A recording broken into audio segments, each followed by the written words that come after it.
I have to tell you, there are about 50 other organizations around the country today celebrating the legacy and birthday of Milton Friedman.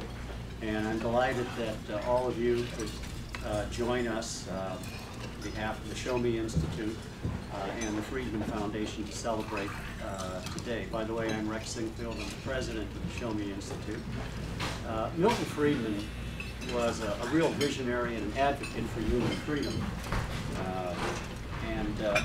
You know, today as we look around the economic and the philosophical crises that we sometimes and currently find ourselves in, it's more important than ever to look back and embrace his ideas and his arguments. Milton Friedman used not just scientific, but also sometimes good practical arguments on behalf of liberty and economic development. He's honored around the world as one of the greatest champions of freedom in our time. And you know, he started off as a young technical economist until Friedrich Hayek, the founder of the Mount Pelerin Society, got a hold of him and told him that you ought to use your vast analytical skills to start studying public policy. And that's what he did. One of the world's greatest microeconomists came up with some of the greatest ideas in public policy. But I'm not going to say any more about that because we have Dr. David Levine here to talk about Milton Friedman. First, I want to tell you a little bit about the Show Me Institute. It is a public policy research organization, otherwise known as a think tank, and we address the public policy issues of the state of Missouri and the localities therein. We hire academics, we contract with academics to study things that we think are important to the state, to promote growth, to promote opportunity and freedom. This week we experienced the single highest spike in website visits to our Show Me Institute News and Government Transparency site. An article written by, believe it or not, an intern, Caitlin Hartzell, received national attention with over 2,000 website visits in one day. And after attending Senator McCaskill's healthcare town hall meeting Monday night, Caitlin reported on the criticisms aired by the constituents. So I encourage you to visit showmepolicypulse.org and review it. Another tool you might want to look at is Show Me the Grades, which is a part of our website that evaluates all of the public schools in the state of Missouri, and it is being updated with the latest DESE information. And another one is in showmeliving.org or Show Me the Taxes. If you want to figure out what your total state tax burden is, just answer a few questions and it will be right there, and you will be dismayed and shocked and angry. All of those are appropriate responses.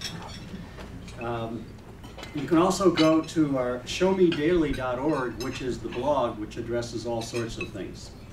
And all of these are available through our website, showmeinstitute.org. I want to thank Washington University for providing this terrific facility and for helping us host this event today. And now I'd like to talk a little bit about Professor David K. Levine, who's going to say a few words about Milton Friedman, or he's going to say a few words about whatever he wants, because he's a full professor, you know.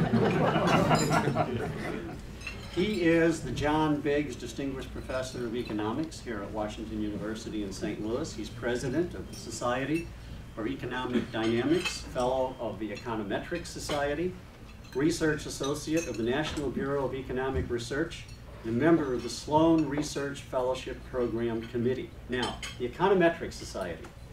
In 1990, when the late, great Merton Miller was flying over to Sweden, and I was fortunate to become, my wife and I, a close friend of Mert for over 30 years, he's flying over to Stockholm to get his Nobel Prize. This is a true story. Pilot comes on the air, and he says, in first class we have Dr. Friedman, who's flying to Stockholm to receive a Nobel Prize. Shortly thereafter, a flight attendant comes up and says, Dr. Friedman, what are you getting your Nobel Prize in?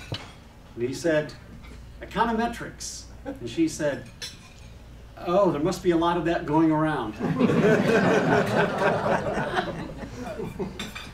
So Dr. Levine did his graduate training and completed it with a PhD in economics from MIT. He's made major contributions to economic science.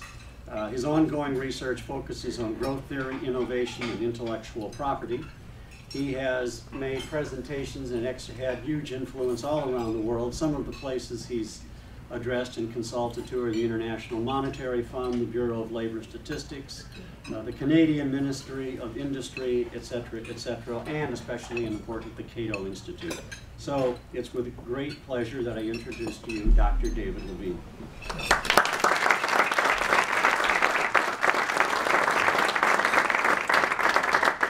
Well, I was instructed to be brief, so the introduction may last longer than the actual speech. But first of all, I'd like to thank the Show Me Institute for organizing this fabulous event. I've had a little bit of interaction with the Show Me Institute before.